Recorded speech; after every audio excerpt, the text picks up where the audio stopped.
Saudara, sebagai istri dari Kadif Propam dan pengurus pusat Bayangkari, Putri Chandrawati seharusnya menjadi teladan. Namun Putri malah mencoreng nama institusi Bayangkari. Putri juga dinilai hakim tidak mengakui kesalahannya namun bersikap sebagai korban. Hal inilah yang memberatkan terdakwa Putri Chandrawati. Hal-hal yang memberatkan. Terdakwa selaku istri seorang Kadif Propam Polri yang sekaligus pengurus pusat Bayangkari sebagai bendahara umum seharusnya dapat menjadi tauladan dan menjadi contoh anggota Bayangkari lainnya sebagai pendamping suami. Perbuatan terdakwa mencoreng nama baik organisasi para istri polisi Bayangkari. Terdakwa berbelit-belit dan tidak berterus terang dalam memberikan keterangan di persidangan sehingga menyulitkan jalannya persidangan. Terdakwa tidak mengakui kesalahannya dan justru memposisikan dirinya sebagai korban. Perbuatan terdakwa telah berdampak dan menimbulkan kerugian yang besar berbagai pihak baik material maupun moral, bahkan memutus masa depan banyak personel anggota kepolisian. Hal-hal yang meringankan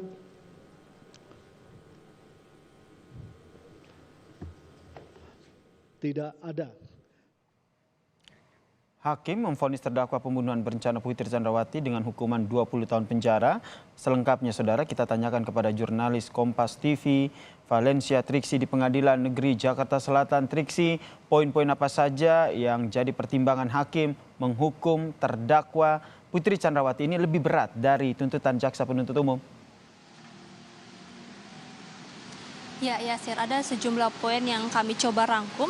Yang pertama adalah terkait dengan kekerasan seksual. Kita ingat betul bagaimana kekerasan seksual ini selalu disampaikan menjadi pegangan teguh bagi Putri Chandrawati maupun juga penasihat hukumnya bahwa memang kekerasan seksual tersebut terjadi dan Putri Chandrawati ini adalah korbannya dari Yosua Huta Barat.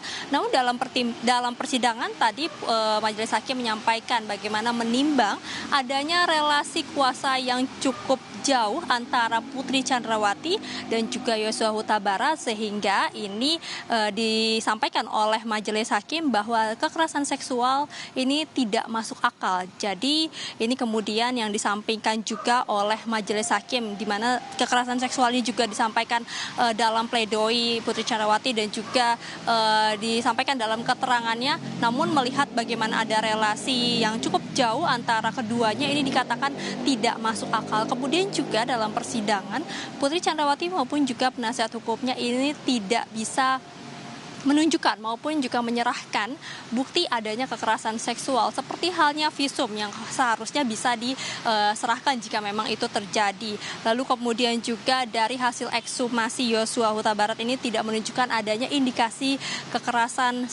indikasi melakukan kekerasan seksual, termasuk juga tidak ada yang menyaksikan kekerasan seksual tersebut terjadi, sehingga inilah yang kemudian disampaikan atau menjadi pertimbangan oleh majelis hakim bahwa tidak masuk akal adanya kekerasan seksual itu terjadi di Magelang. Lalu berikutnya Yasir dan juga saudara terkait dengan skenario Putri Chandrawati.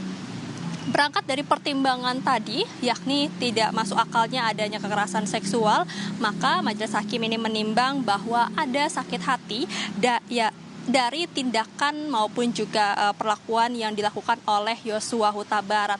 Memang tidak disampaikan apa yang kemudian menjadi tindakannya yang dilakukan Yosua Huta Barat sehingga menimbulkan sakit hati Putri Chandrawati. Namun dari hal tersebut majelis hakim ini menyampaikan bahwa inilah yang kemudian memicu respon Putri Chandrawati sehingga membuat laporan terhadap Verdi Sambo.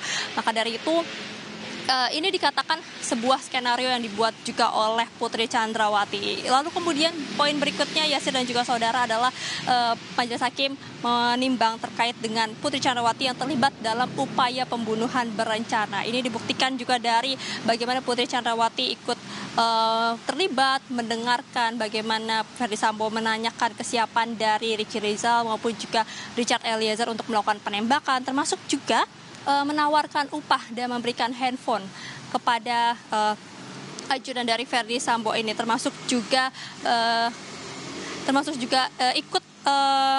ikut mengganti pakaian ini yang dikatakan juga masuk dalam skenario yang sudah dibuat juga oleh Verdi Sambo, sehingga majelis hakim ini menyimpulkan bahwa Putri Chandrawati ikut terlibat dalam skenario yang dibuat oleh Verdi Sambo di rumah dinas di rumah di rumah Verdi Sambo maksud kami.